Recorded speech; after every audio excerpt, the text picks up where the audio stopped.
Hello and welcome to a special edition of Shattered Lives, Reach Ireland's podcast. I'm Michael O'Toole. Today we're going to be talking about an issue that is underreported but is becoming increasingly important, and that's Irish defence.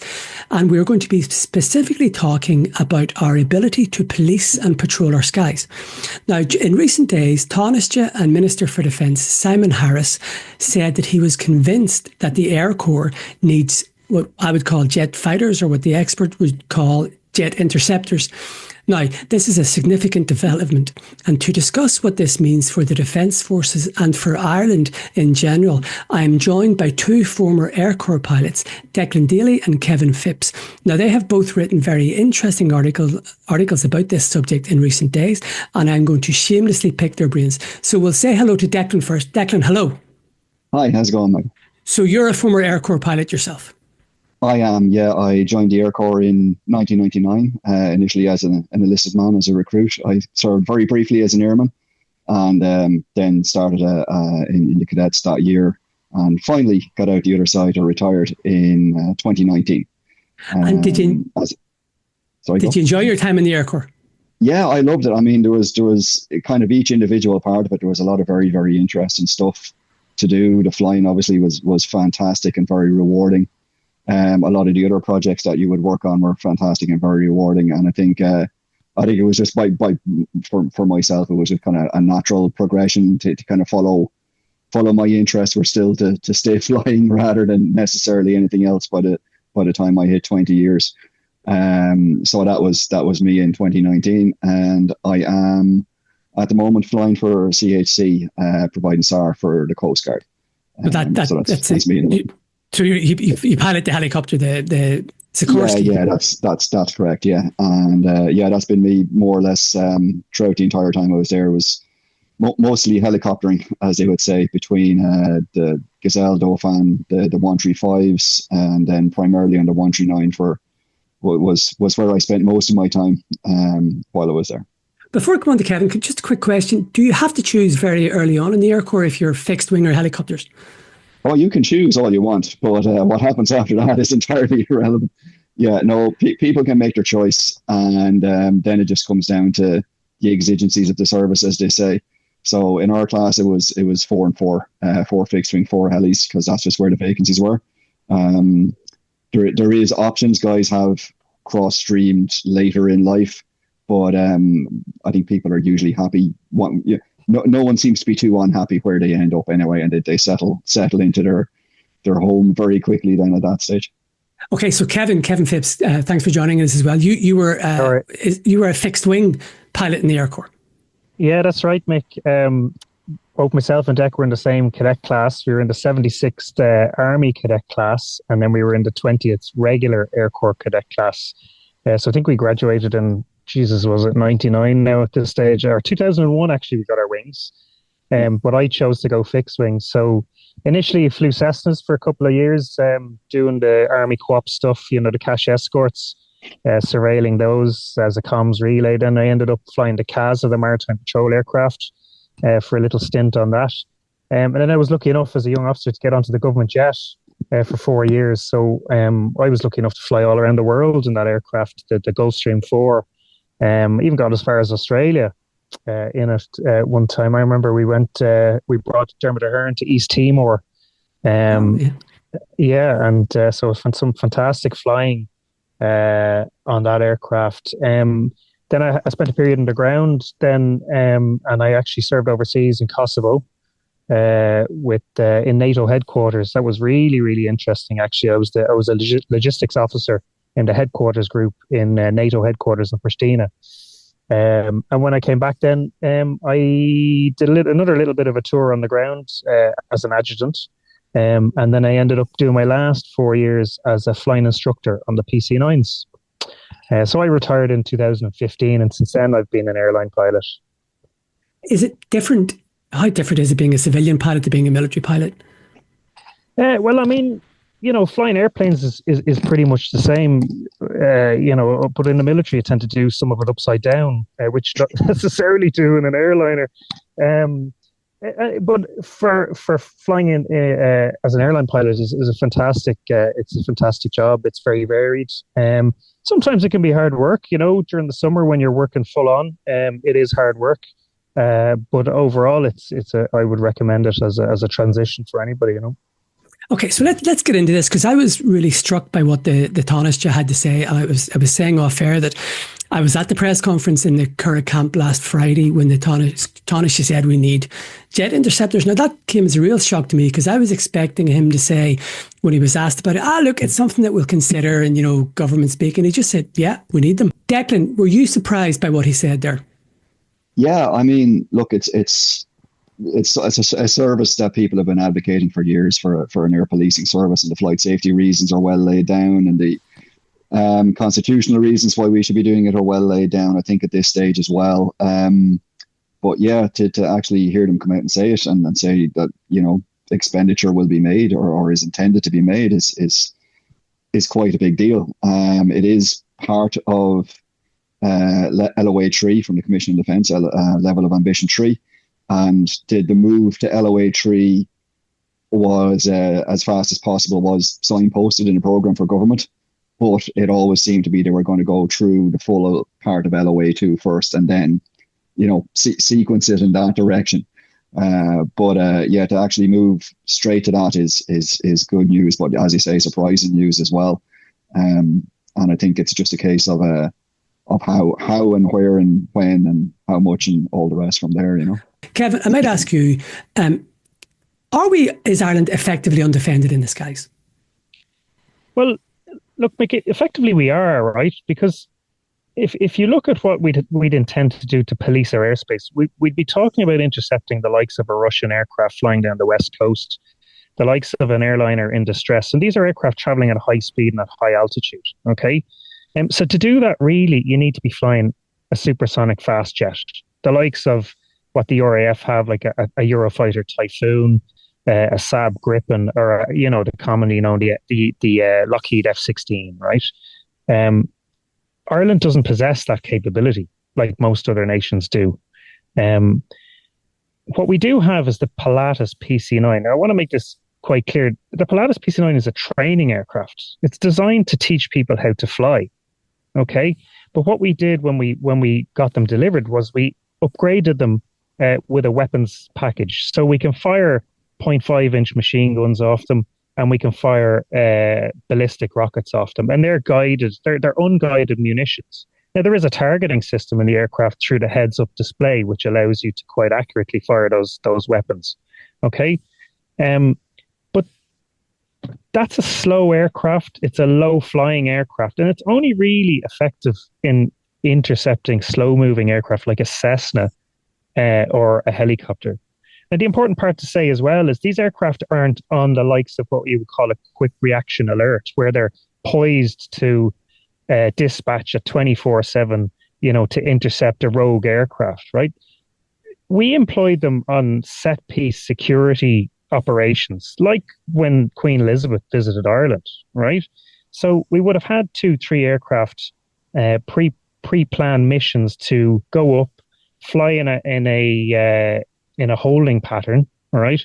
And if a threat came about, the aircraft would be guided by an air traffic controller sitting in Baldonnel to intercept visually that aircraft, and then the air defence commander would then decide what to do, whether it would be to just shepherd that aircraft to a safe aerodrome, or ultimately to engage with it with the weapons on board. The other aspect I want to touch on as well while we're talking about this is we don't have a primary radar system in the country either. Okay, so we are wholly reliant on the secondary surveillance radar system provided by AirNav Ireland. They're the air traffic control people in Ireland, right? And every airliner that flies through our airspace has what's called a transponder, or also has nowadays a satellite surveillance system also. So really what the secondary surveillance radar system gives you the ability to see is the people who want to be seen, right? What a military-grade primary radar system will allow you to do is to see the people who don't want to be seen. So that's fundamental as well in terms of generating a recognized air picture of what is actually out there in our airspace. And is it fair to say, Kevin, and Declan might come to this as well, is it fair to say that is it reasonable to believe that there are people flying in Irish airspace who do not want to be seen? It certainly is. Sorry, Kevin, for jumping in. Sorry, go ahead. Yeah, no, look, I've heard it myself where there's been typhoons flying down the west coast and they're just calling out aircraft in the, blah, blah, blah, blah, stream of digits, not squawking, please identify yourself. And that's all coming through on what's called the guard frequency, which is the emergency frequency that everyone listens in on. And that's just one instance, but it's also been recognized by the IAA and brought up in the Commission of Defence that there is a gap here. So yeah, it is airspace that's being used. And I suppose probably the most commonly identified offenders will be, as Kev said earlier on, the Russian aircraft, Russian maritime patrol aircraft, big old Cold War looking Tu-142 maritime surveillance machines. And they can drag a cable up to 20 kilometers along behind them for communicating with undersea assets. And obviously, when you consider that Irish airspace encompasses more than 90% or 95% of all cross-Atlantic traffic, that's a danger. And what an air policing service allows you to do is get up, fly alongside that guy, do as a Typhoon was doing in that instance. Your transponder that is recognized on the secondary surveillance radar will now be visible to everyone else. And that gives you and gives everybody else an idea of where the interfering aircraft actually is, that they can then see it on their systems, track it, avoid it, and move out of the way.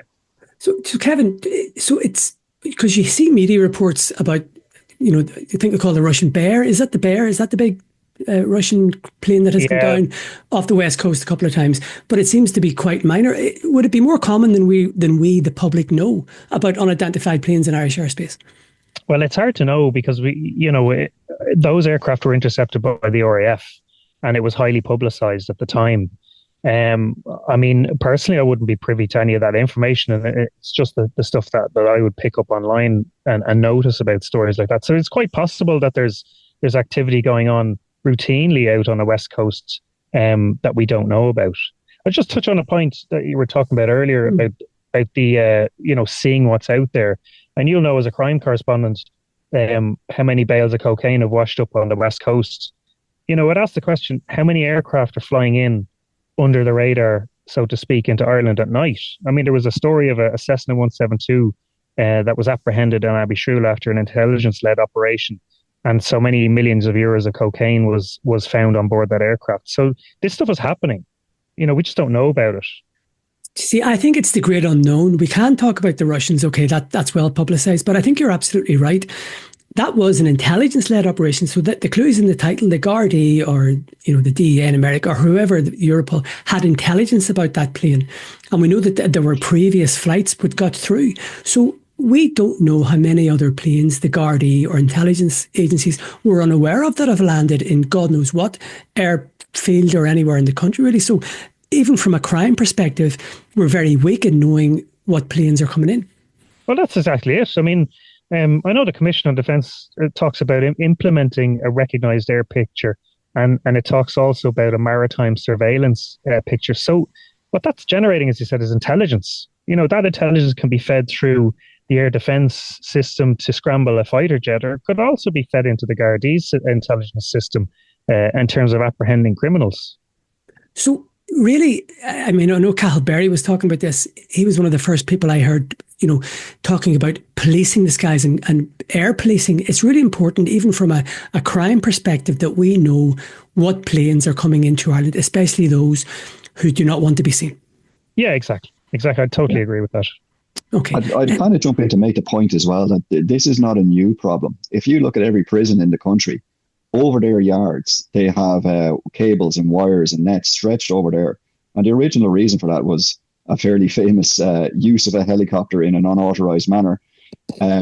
So that would be an example of something that would fall under the air policing remit of developing an air picture that can kind of head off even that level of activity as well. So it's not just about the big stuff. It's also about the kind of day-to-day stuff, and that can happen as well, regardless of whatever country you're in. Okay, so we don't have jets. We have PC-9 turboprop planes at the moment. Have we ever had jets, fighter jets, as I would call them? We've had jets in the past. Back in the 50s and 60s, we had the Vampire jets, and up until I think the early 90s, maybe the late 90s, we had the Fuga. But again, these aircraft were effectively training aircraft. Okay, they were lightly armed aircraft. The Fuga had 7.62 GPMG machine guns attached to those. But this is not an effective air policing aircraft, and it wouldn't have benchmarked very well in terms of what other nations would be using for the air defense of their country. Okay, so the contemporary aircraft at the time when those were introduced, even back as far as the Vampire, would have been radar equipped to give a bad weather capability. They would have had a much higher rate of speed in order to get through the physics and the trigonometry of an intercept. So it's an area we have neglected over decades and are probably seeing the unfortunate fruits of that now. Okay, so I want to play devil's advocate for a moment. I know the answer to this, but I have to ask it anyway. Could the PC-9Ms not do a job? Why are they unsuitable to modern air policing? Because the aircraft is too slow. It doesn't have an onboard radar. It doesn't have any guided munitions. It's, as I said, limited in speed, and it's not designed to do that sort of mission. It's easy. It's trying to get the point across to people is that what we have are training aircraft designed to teach people how to fly. Okay, they are not supersonic jet interceptors. So, say if one scenario, a rogue jetliner, passenger jet, and the Air Corps tried to go up and see what the crack was with it. Would the PC-9 have the speed to catch a domestic jetliner or a normal jetliner? Well, a normal jetliner at altitude, let's say an airliner is traveling at 30, it's up at 35,000 feet. It's probably doing 80% of the speed of sound, right? The PC-9 can't fly in any way that fast. So if you were to translate it to miles per hour, the airspeed through the air of an airliner at altitude is probably in the region of 600-700 miles per hour, okay? The PC-9 can only fly at 300 miles per hour, and that's down at low level, okay, where the air is thick. At altitude, the air is quite thin, and aircraft can fly a little bit faster, but the aircraft can't actually get up that high. It's limited to 25,000 feet. And that's due to the onboard oxygen system in the PC-9. So it can't even get up to the altitude that airliners are flying at.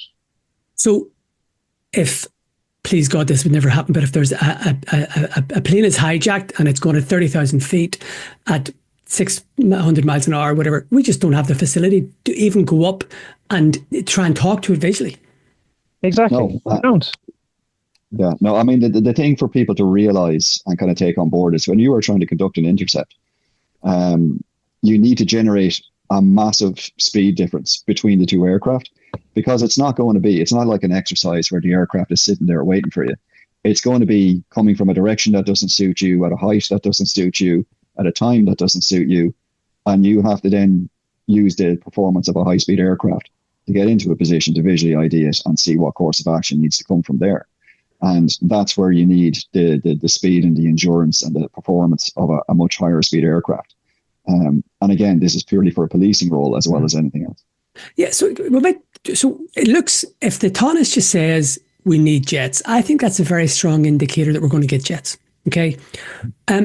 What will that entail? For example, how many jets, Declan, I'll ask you, how many jets do you think we should get? A very normal unit of measurement for this is it would be broken down into a squadron-sized unit. That's going to be about 12 to 14 aircraft normally, sometimes up to 16. Some countries will go up to like 20, 22, depending on the type being used. But about 12 to 14 aircraft would be about normal. That is to account for the fact that you're going to have two on standby all the time. You're going to have a certain number in some level of maintenance. And then you're going to have another number of aircraft which are dedicated to training and maintaining the currency and everything else that has to go with it as well, with providing a service. So you're going to have two just sitting there on duty, as it were, and then others to back that up. And a certain amount of those of the remaining aircraft will also be, to some degree or another, unserviceable for routine maintenance. So that's kind of the ballpark figure we should be looking at. And then depending on the exact specification of the role you want to go into.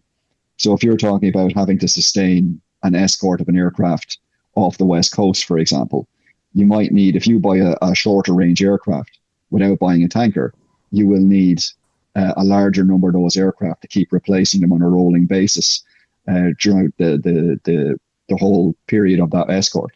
If you buy a longer range aircraft, you can probably go towards the lower end of that number.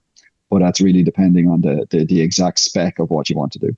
And so if I'm listening to you properly or right correctly, does that mean there would be two jets on the apron or on the, very close to the runway with maybe 5 or 10 minutes notice to get airborne?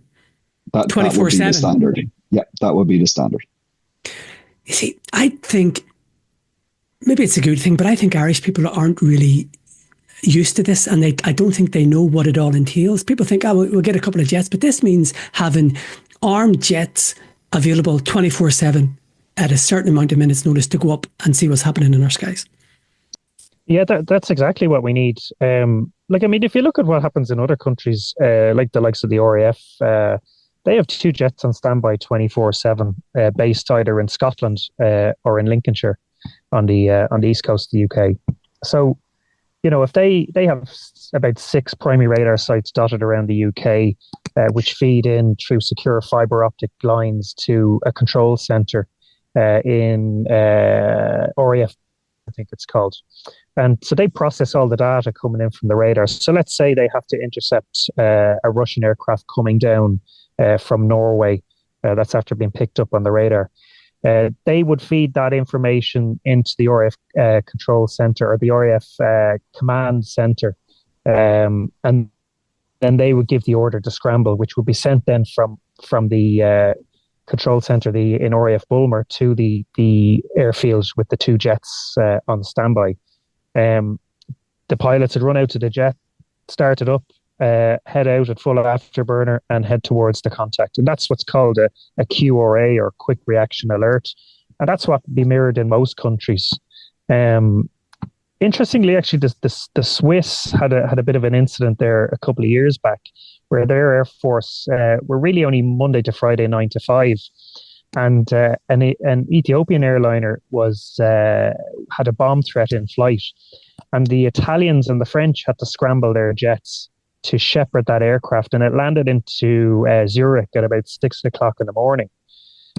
So following that, there was uproar in Switzerland, and they had to actually send off a load of other guys over to the UK to become recurrent in 24-hour nighttime operations, so that they could effectively police their airspace on a 24/7 basis, as opposed to what they had been doing.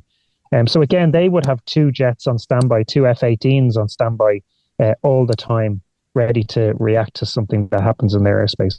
Okay, so we've touched on this briefly, but we may drill down in this. What are all the scenarios or the possible scenarios that the Air Corps jets, when they come, will have to respond to? Look, I suppose if you're preparing courses of action for someone to consider on a decision, you go from the very unlikely at one end to the even more unlikely at the other end. So look, you could talk about anything from, use of a drone off the West Coast. You could be talking about conventional attacks at the very other end of unlikeliness on people passing through Shannon. And the very much more likely one you're talking about is exactly the scenarios we've just been talking about.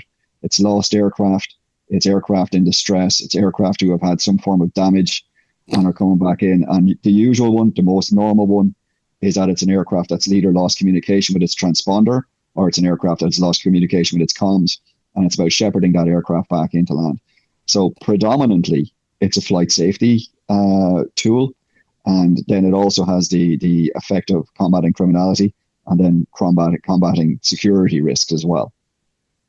Just to give you another example on that, Mick. Sorry, about last week there was a US airliner en route from JFK, I think, to India, and they had what was reported as an unspecified security event, and the aircraft was intercepted by 2 Italian Typhoon aircraft and escorted into Rome. So look, this stuff happens. It happens all the time, and it is reported. If it happens over Ireland, like, just to give you a few figures, like there's about 650,000 flights operate in Irish airspace every year. So the risk is there that this stuff happens. It's just we don't have any capability at the moment to deal with it. Yeah, what would happen at the moment if there was an incident like that? It would. I know this alleged secret deal, but effectively we're dependent on another country, most likely the RAF, to come to our assistance if it hits the fan. Really, if there is an unspecified security threat incident on a Boeing 747 or whatever flying over Irish skies, it's somebody else's problem. It is. It becomes that. Yeah. I mean, I suppose without seeing the full visibility of the deal that everyone knows about, but no one can see the details of, pending a high court action. We were reliant on a foreign country to provide a security and policing service in Irish airspace. And we don't have the full detail of what their rules of engagement are, what their procedures are. We don't have command authority over them. So there's a lot of issues there that go beyond just saying, well, the RAF can do it. There may actually be legal difficulties there with allowing someone else to do it as well, where it might not actually be in keeping with our own constitution to allow these kind of activities to take place. Actually, that's a really interesting point, Declan. Kevin, I was going to ask you this. So say if it really, really hit the fan, and look, you prepare for the worst but hope for the best. But if some RAF pilot had to engage a plane, who would give the authority? Would it be the Taoiseach or would it be the British Prime Minister? Well, I mean, the chain of command for an RAF pilot doesn't involve the Irish state. He's going to go through his own chain of command. I mean, I know when we were looking at security operations PC9, we carried weapons on board. I mean, our authority to discharge weapons in the air was based on COD6, which I don't know if you recall. It's the law of use of lethal force for Irish soldiers. So, without knowing what's involved in the RAF rules of engagement, that would go through their chain of command effectively. Now, I mean, you'd have to think: would they wait till they were on UK sovereign airspace before they dealt with the problem, or would they deal with it over Ireland? Or there's so many variables in every different scenario. It's hard to put a finger on it now. But I can't see how an RAF aircraft would come under Irish control. Playing devil's advocate, and I know I have these conversations with my friends, and they always say, sure, why should the Air Corps get jets? Why don't we just do a deal with, another European nation or something like that? And, that's going to be down to a political decision by the government to do something like that. But, you have to ask the question as well, why are they coming out now and saying that we should think about getting a squadron of jets? I would argue that other European nations maybe don't have the capability to police Irish skies. Okay? With all that's going on in the world now, everybody seems to be beefing up their military. So why should French airplanes police Irish skies? Ireland is a rich country, and I know we go into the argument of, we should spend the money on health, and we should spend the money on this and housing, and they're relevant problems, and I understand that. But we can have both. We can have a fantastic health service.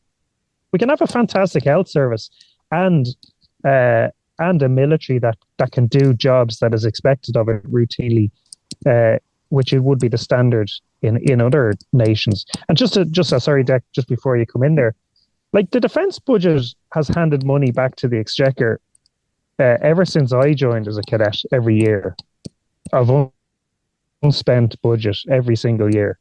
That money should be reinvested now in the defence forces, and we should really stand up capabilities that most, if not all, modern nations have. Just to kind of jump in on what Kev was saying there, I mean, it does frequently come up as if any expenditure, regardless of what it is, on defence is going to come out of someone else's budget, and it's not the case. And it's also worth pointing out that as a state, we've carried out a decades-long experiment that no one else would, in that we have completely underspent on defence, and it hasn't solved all the problems in the other areas. So, spending money on defence now isn't going to take away from that. Like, if we provide an air policing service, it's not going to make a dent in hospital beds at all. If we provide proper accommodation for soldiers, it's not going to make any dent in the homelessness kind of epidemic as well. And like, if we provide enough soldiers and air policing service and ships at sea, it's not going to make a difference in how many SNAs are in classrooms. So we do need to realise we can do all these things at once, and providing for a safe and secure environment is fundamental and is part of the same social umbrella that people should be ready to expect from a country as well. It's foundational, really. It goes below. It's the bedrock on which your economy and your taxation, which provides for health, housing, and homeless, and everything else, is built. And like that, as Kev says, when he was overseas, when I was overseas as well, when you see somewhere which doesn't have that safe and secure environment, it really is like, oh, it's like, right, now I get it. Now I get just how much it underlines absolutely everything. And we do have to look out into the Atlantic. That is part of our territory too. We have to look at the airspace. It's part of our territory too. And really, it goes from the seabed up to the edge of space. So it is an area we do have to exercise our own sovereign responsibility for. And it isn't someone else's problem. It's our own problem to kind of deal with. And as Kev said, you look at a lot of the other places, like even the UK have said recently that they're not equipped to defend entirely their own kind of territory, never mind taking on the vast kind of sea space and airspace that we have out to the west as well. So it is something that we do need to kind of get used to dealing with ourselves, because I don't think the current European security dynamic is going to change very rapidly for the better anytime soon. So let's drill down to, I think we're all happy or satisfied that the government is going to buy jets. Let's talk about what that may be. And I have one total amateur question. No matter what jet the Air Corps gets, what will they be armed with? Probably the standard for an air policing service is a cannon in order to fire warning shots. You'll see the standard World War II style tracers flying through the air thing. You can do that with a gun. You can't do it with a missile. You're talking about usually an infrared guided missile, a heat-seeking missile for within visual range. And these are kind of obviously an expensive piece of kit, but they're the most basic kind of short range missile that you get. And then you have a longer range radar guided missile, and that the reason you have two basically is because of weather and distances involved. But in an air policing scenario, it's really down to weather, in that if you have an aircraft at low level, for example, and it turns into a cloud to get out of your attention, an infrared guided missile may not see that. It might lose track of the aircraft altogether, whereas a radar guided missile will keep on it. So that's the kind of normal layout that you would expect to see on a day-to-day basis. So, Kevin, that's interesting that, okay, so they would have the high-tech missiles, but they'd also have cannon or heavy machine guns, really, that they would need. Yeah, that's correct, Mick. I mean, most of those fighter jets would have an internal cannon inside the airframe of the aircraft. 30 millimeter shells that would fire. So that would be a standard fit out on those aircraft. Right. Let me ask you this. I think I'm not being controversial looking at possible purchases. I don't think it's controversial to say that Russian or MiG jets are unlikely. Or Russian or Chinese jets. Yeah, I would imagine so, yeah. Yeah, I can't imagine the money going that way for a while anyway. Okay, so what are we looking at then? What are in your expert view, what are the main contenders that we have? I think realistically, you're talking about you're aiming to buy ideally from the cheaper end of the scale, but one which can still do your job. So the realistic contenders last week would have been the FA-50, which is a Korean supersonic trainer, which was converted into a fighter. Now there's different blocks of that, and it's really important to talk about which one you would go for, because very, very significant differences. There's the Swedish JAS-39 Gripen. There's older and newer versions of that, but both are entirely suitable and capable to Irish needs. And then there's the F-16. Now, that was last week. Because of the amount of American parts that would proliferate through all those aircraft, there is obviously true American ITAR restrictions, so international trades in armament regulations. There are American decision makers can put restrictions on where their parts go to and everything else go to. And all of the aircraft mentioned, be they Korean or Swedish or American to start with, have American components in them. The extent to which they are ITAR limited or not is varies between 100% to partially to not very much, but it's there. As a result of that, I'd imagine Dassault in France are getting a lot of inquiries this week about Rafale fighter jets, which are more expensive, higher unit costs, they're twin engine, higher running costs, but they're entirely ITAR free. And your logistics train stretches to Paris as opposed to Washington or anywhere else. So that's an interesting point. Can, say if it was an F-16, or I think somebody was telling me that the Gripen has American engines. So can America decide, right, you have our planes, but we're going to decide when you can deploy them or when you can use them? Well, I think sorry, Kev, go on. Yeah, I think what usually happens, Mick, and you've seen this at the moment in Peru and Colombia, who are trying to buy the Gripen, and the Americans are saying, well, you're not allowed to buy it because it has American parts in it. So we'll sell you the F-16, but we're not letting you buy the Gripen. Yeah, so any armament of any kind will have an end user certificate. So it's not just American. You can see like Argentina has been looking for new aircraft for a long, long time. And because so many of them have British ejected seats, they weren't getting deals across the line. Now, they've recently made an F-16 purchase from Denmark with American approval and buying American parts. So it's a bit more complicated than just going down to the showroom and going, well, I like that one. There's a lot. And when you consider this as a 20 to 30 year purchase, you got to be sure on day one that your true life support is going to be there. Because without true life support, the only thing more expensive than a fighter plane is a fighter plane sitting on the ground that can't do its job. So you really need to make sure at this point that what you have is reliable. So unfortunately, there's a political element to it that a decision has to be made on America as a partner, as well as on the operational capabilities of the aircraft itself. So the Gripen, for example, while it is, it's ideally suited to the Irish environment, and it's ideally suited to the small size of the Irish Air Corps in terms of its maintenance schedule and the way it's maintained on the front line, and its ability to use short runways and everything else. But its air data computer, its engines are made under license from America. A lot of these different things start to come into effect. The FA-50 that we talked about, the Korean machine, that's also powered by an American engine. It's designed by the Koreans as a lead into their F-16 fleet and their KF-21s in the future. And then the F-16 obviously itself is a purely American machine. So yeah, a decision would have to be made there, and that's the kind of thing that pushes the Rafale into the conversation, where just on price it wouldn't have been there even last week, and it's running costs in and everything else that follow through too.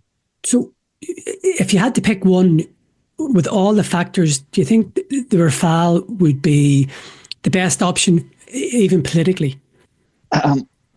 Your absolute ITAR-free safest choice is the Rafale.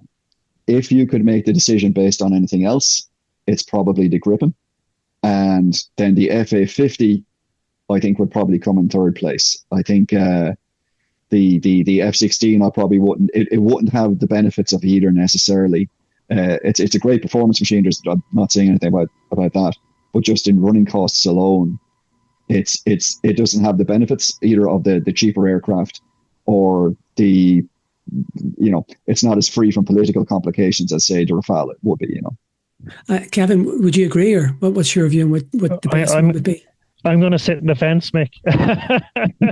Like just doing research on all of this stuff, like the fighter deals are so complicated. Mm-hmm. There's so many variables involved. There's political aspects involved. There's offset deals involved as well. A lot of countries do international cooperation partnerships in tandem with the fighter deals. So if you look, like the Czech Air Force would have written off 120% of the cost of their fighter deal with the Swedes in industrial offsets in Czech industry. So that's the sort of stuff that feeds into your decision as well. Obviously, there's your EU procurement law. Now, I suspect the Europeans are going to make it a lot easier for people to purchase military equipment in the coming years, and they might relax the rules around EU competition law, and the idea of offsets attached to that as well. But in my research for this subject, I just think it's such a complex decision to choose the aircraft. In saying that, though, there are some aircraft that just are completely prohibitively expensive, both on cost alone, but also in terms of capability. Like there's no way Ireland are going to enter the F-35 project. It's just not going to happen because that it's beyond, in terms of costs, what we would probably be happy to spend. But like Declan gives a great summation of what the kind of aircraft that are out there. There's also the availability aspect as well.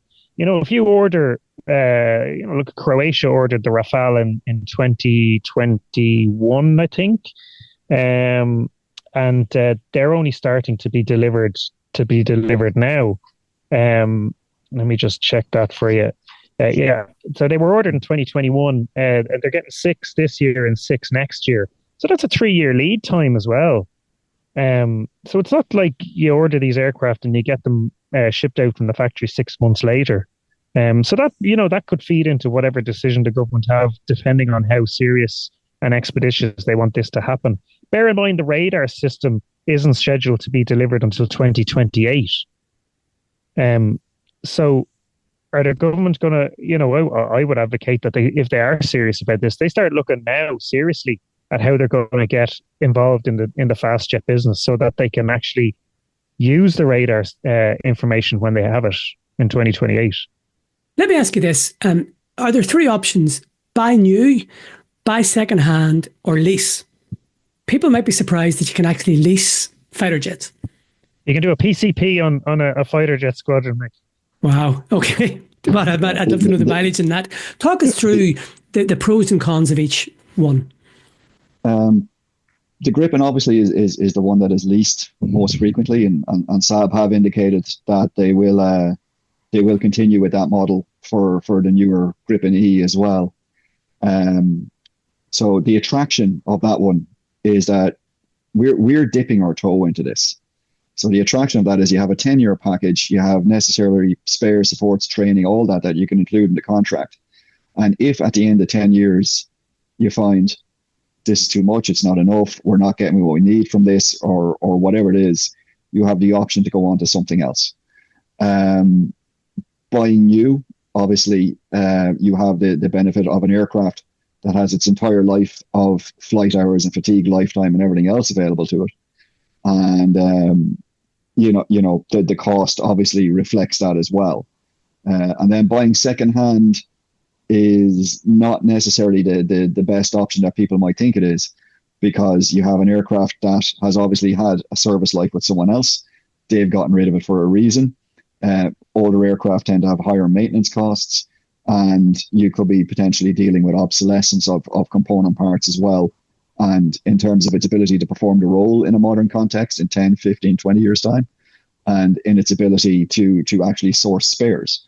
So, long before an aircraft hits a production line, people go, right, stop, there's a design freeze, and then we proceed from there. Upgrades from there happen incrementally. But at some point, you're dealing with 10-year-old microchips, and you then have to try and source those and get those. And if it's gone out of service in other countries, that supply is going to get short very, very quickly. So you need to make sure that the model of aircraft you're choosing, everything else has the lifespan, if you're going secondhand, to actually provide a capability on the last day it's in service, as in the early years. So say if Ireland bought 12 new Rafales, okay, how long would you expect them to be in operation for? Would it be 20 years, 30 years, 40 years? 20, 25 years will be entirely normal, and up to 30 is not unheard of. Beyond that, you're probably getting into the terrain where, the flying hours have run out on the airframe and everything else, and fatigue and everything else has to be taken into account at that point. But it really depends on the usage that they're getting per year. Kevin, I'm going to ask you a very easy question. Can we talk about price? Go on. Price. Okay. Well, I'll give you some real world examples. Okay. Czech Republic have been leasing the Saab Gripen for the last 20 years. They pay 70 million euros a year for 2,000 flying hours on those 14 aircraft. 2 of them are twin seat aircraft, so they're for pilot conversion training, and then they have 12 single seat versions. So that's a lease deal at 70 million a year. If I give you an idea of the Bulgarians, they purchased 8 F-16s at a cost of $1.2 billion. All right. And they actually put an order in for 8 more. It wasn't just the aircraft. Okay. With that order, they got engines, they got radar systems, they got the cannons, they got missiles, they got bombs, they got night vision equipment, they got chaff and flare dispensers, they got a support and training package. That's all wrapped up into that headline figure of $1.2 billion. Okay. Poland, they ordered the Korean, I sound like a used car salesman now. Polish, they bought the Korean FA-50. Okay. The initial 12 aircraft that they bought were, and Deck talked about different blocks of aircraft. It's a bit like, upgrading your computer the further you go in. So the Block 10 jet can fire effectively air-to-air missiles and drop dumb bombs, right? Unguided bombs. They bought 12 of those for $705 million. And then they bought 36 more of them, right? Which are they're called the PL version for Poland, but they're Block 20 jets. So they have the capability to fire more advanced missiles and drop laser guided and GPS guided munitions, right? And the Poles are going to use them as a fighter aircraft. So they bought those 32 jets for $2.3 billion. And again, that includes a training and logistics package and all the support around the aircraft. So you can see it does vary immensely depending on the aircraft that you're buying and what kind of support package you're getting with it, whether you're leasing or whether you're purchasing, Yeah, Declan, let me ask you this. Do you think leasing is the best option? I think there's definitely a very strong argument to be made for it, but it really depends on the entire package that you get. As Kev says there, if your contract is going to include so much more than just the aircraft itself. So if you can get everything from one provider, now you're putting all your eggs in one basket, but you may get access to their training system and everything else all the way through. If the provider can only lease you an aircraft, regardless of how good it is, that may or may not be the best package for you. So it's about identifying the best package and the best kind of option that it is for you. And really, that comes down to what you set in your requirements. So if you're looking to do your whole lead-in fighter training and everything else up through it, you need to have identified the way through that and make that part of your package for the 10-year lease or whatever it would happen to be as well. And similarly, if you're buying new, it would be likely the same kind of result as well. What would happen if and when we do buy them? How long would it take for, say, a PC-9 or a PC-12 pilot to be jet fighter ready? Well, so every Air Force, after you get your wings, right, will generally stream the pilot. So like myself and Declan, we were streamed. I went to fixed wing and flew multi-engine aircraft, and Deck went to helicopters and flew them for his career. But the third option then in most air forces is fast jets, right? So those pilots would then be streamed after their initial basic flying training, and they'll do what's called a lead-in fighter training course, right? So that's to teach them how to become a fighter pilot. That course would take place on a slower, or I would say a less capable fighter aircraft. So the likes of a Leonardo M346, which is used in the International Flight Training School down in Sardinia. It's a commercial operation, and there's a commercial partnership between Leonardo and the Italian Air Force, and they train internationally. They train international pilots from all different air forces around the world in how to become a fighter pilot. So you're talking in that course, you're transitioning a pilot from, generally speaking, a turboprop training aircraft into a jet. So they'll do the basics of flying a fast jet, right? The handling, the speed differential, getting used to that. Then they'll transition into actually learning the mechanics of becoming a fighter pilot. So they learn about air combat. They learn about using onboard radar systems, interception procedures, basic fighter maneuvers, which is maneuvering the aircraft to gain a position in which you can engage that aircraft. And then they'll also do advanced combat maneuvers where the other aircraft is trying to evade. So that, typically that course could take about a year and a half. Okay. Now, at which stage you come back to Baldonnel and you are now a budding fighter pilot. Okay. So, but then at that stage, then you'll have to learn how to fly whatever fast jet the Air Corps decide to purchase, whether that be, whatever we've talked about a number of options so far in the podcast. And that step could take between 6 months to a year as well. So if there's a huge lead time on the human capital involved in this. So you could be talking two and a half years to train a fully qualified pilot to be a fast jet pilot and ready to take on the mission of air policing in Ireland. Now, don't forget, that's on top of the 2 years that they've also spent in basic flight training.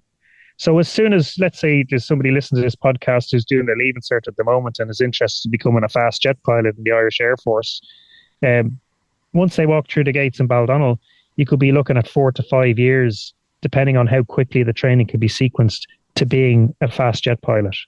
Where do you think, if there was a squadron butt, and I think it's increasingly likely the Air Corps will get jets, will they be based in Baldonnel, or would it be? I know some reports said Shannon was being looked at. Yeah, it seems unlikely that it will be Baldonnel, and there's a number of reasons for that. One is the airspace around there is quite busy. You have Baldonnel and Weston and Dublin all bunched in together within 12 miles of each other, really. And then the main one is the length of the runway. Even fighter jets need a lot of runway to get going. But the other main one is Shannon jumps out because of your orientation to the threat. So the main amount of traffic you're going to be talking about is coming from the west in. Much easier to get airborne from Shannon and fly back towards Dublin in a VVIP kind of scenario where you're on cap for something like that than it is to try and squeeze in between the aircraft, the helicopters, and everything else that are moving around in that scenario to get airborne from Baldonnel. And then there's also noise complaints and everything else that will go with it that you won't get in Shannon because you're not significantly noisier than the airplanes that are there already. But the main one really is a much more practical one. There's room in Shannon to build the infrastructure, whereas Baldonnel they already have a plan to expand what they have there, but that's to expand and absorb what they have there at the moment. You will need significant more infrastructure in somewhere like Shannon to absorb a squadron of fighter jets into it. But Kevin, if there was an incident in Dublin and the planes were in Shannon, with the afterburners on, how long would it take for them to get to Dublin from Shannon? Well, just to put it in perspective, Mick, it used to take us in a PC9 about 16 minutes to get down to Knock. Right. So you'd be talking minutes. Wow. So in that sense, it's irrelevant whether it's Shannon or Dublin or Baldonnel to protect Dublin, for example, because they could get there so quickly from Shannon. Exactly. Yeah. And in terms of having an unrestricted area to climb in and to accelerate, you might even get to an area quicker. Okay, this has been a fantastic conversation, and I thought I knew a lot about air defence. I don't. You guys do, and I'm very, very grateful. Just one last question for each is, let's assume it does happen. When do you think there will be Irish Air Force jets? The Air Corps is going to be renamed the Air Corps, Air Force. When do you think there will be jets patrolling the skies? What's the time frame? I think, sorry, go ahead, Kev. Oh, yeah, sorry, go ahead, Dec. I'll follow up with you. Yeah, no, I think it depends on the decision making. As Kev said earlier on, the radar is not expected to be in place until 2028. If you sequence the decision to go with jets or whatever after that, you're incurring serious delays. So in order to have the proper organizational structure and staffing structure and everything else, we should be seeing, ideally, a kind of a replication of what the UK did when they shuttered the Nimrod for maritime patrol and the Sea Harrier for carrier aviation. They introduced what they call seed corn crews, where they sent people away to other nations to fly with aircraft in a similar capacity. It didn't have to be the exact same, but they got an understanding of the role, and they maintained that knowledge in-house. We would need to do something similar in order to have guys come back who are the senior officers who organise and lead and manage. They're in the FHQ, they're advocating for the role, they know how it's meant to be done, even if they're not the ones flying the jet on the day, if you know what I mean. But that kind of stuff needs to be happening, as Kev explained exactly the training timeline that goes with all this. So that kind of stuff would need to be introduced now. A decision on the aircraft made now as well, or very, very shortly in the next year or so, would also incur a lead time. So you could be talking, even shortcutting the tendering competition rules by going government to government and going with one provider all the way through and simplifying everything. It would not be unlikely to be talking something like up to 8 years to have a fully geared up squadron kind of on the ramp in Shannon, walking on our own 2 feet with our own oversight and everything else. Now, there are ways you can pull it forward than that, but there's a long way to go. So if you talk about the time for lift training to happen, the time for organizational changes to happen, and the time then to put in an order and deliver an aircraft, like it does add up to a very long time. The sequencing of that arrangement may reduce that time, but it's not going to be quick. Kevin, would you agree? Yeah, well, it's a multi-year project, Mick.